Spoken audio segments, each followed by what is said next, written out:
up? I'm excited.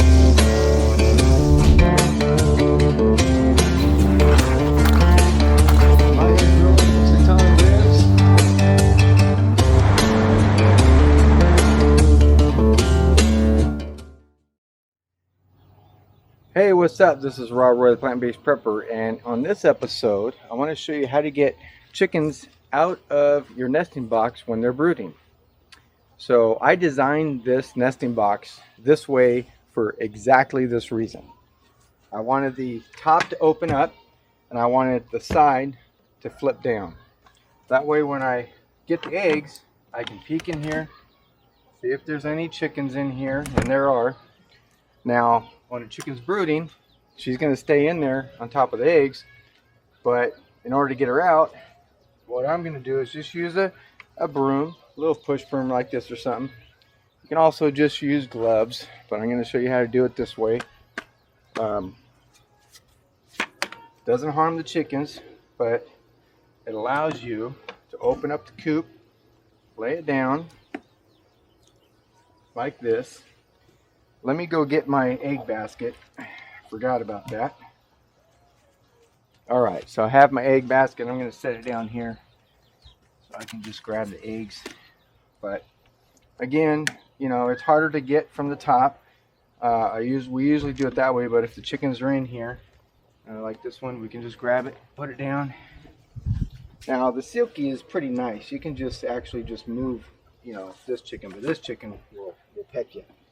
So I'll move the silky right here, and I don't know if you saw her, but I just got two from over here. She's going to stay in there anyway, and what will happen is they're going to sleep in here. Now this one will turn around, flare up, so all I do is just push her out. Come on, go out, go out. And the problem with them staying in here is that they won't go get water or food. They'll just stay in here. And so I've been pushing her out almost every time. She'll come back in here, and then I have to push the sawdust in here. Hey. You cannot go out this way. You cannot go out this way. She almost got out. Keep an eye on that. So I got to push the sawdust back in here and in order, you know, if you get a lot of poop on your eggs, the reason is because they move the sawdust all the way along the side, and then there's none left. Just push it back in the center. Take out anything that, you know, looks like there's poop.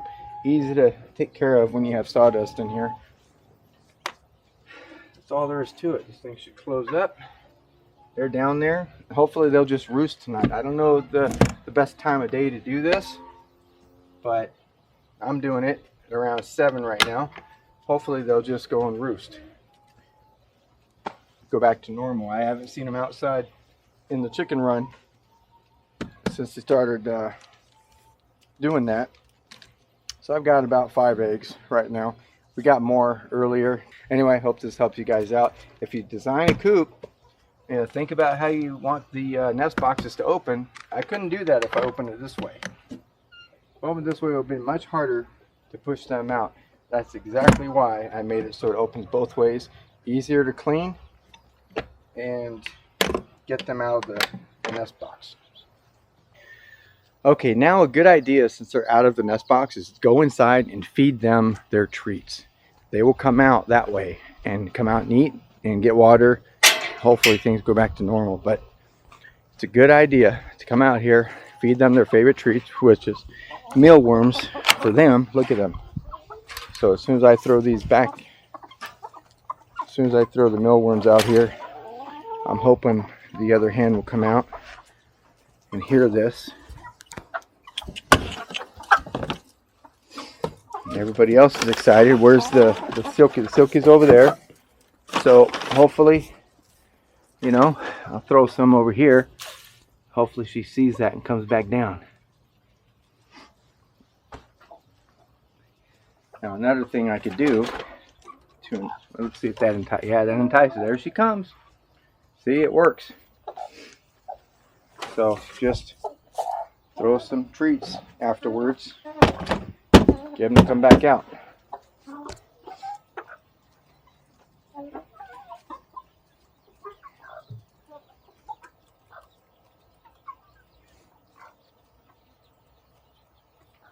there you go.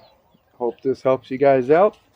Next time you have a brooding chicken, I know a lot of you don't have boxes that open that way, but at least if you can get them out of there and then use that as a good time to throw them all their treats, that will entice them to come back out. All right, and she's already over there getting water. Good.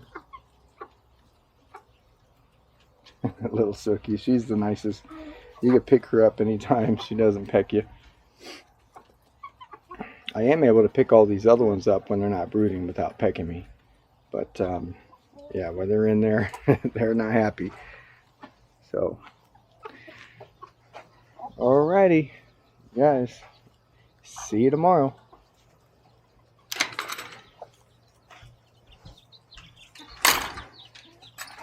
Now I lock it down here because this door had a little crack open and mice were getting in. So I moved my latch down there.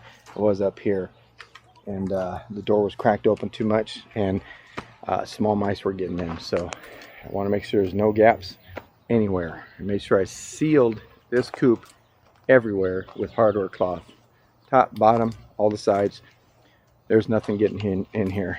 Little mice, snakes, any rodents, any possums, squirrels, raccoons, anything from the top or the bottom. We have a gopher problem, a huge gopher problem out here. And if I walk over here, I'll show you how bad it is.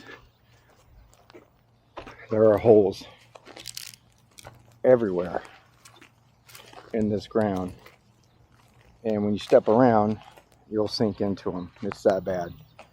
I didn't want that under my coop. Even if you put hardware cloth on the outside, it keeps a lot of predators out.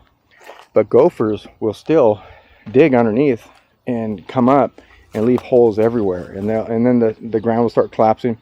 It allows snakes to get underneath, ground squirrels to get underneath, the mice and the rats get in, and it can cause disease and still kill your chickens. So think about that if you want to put hardware cloth on the outside or the inside.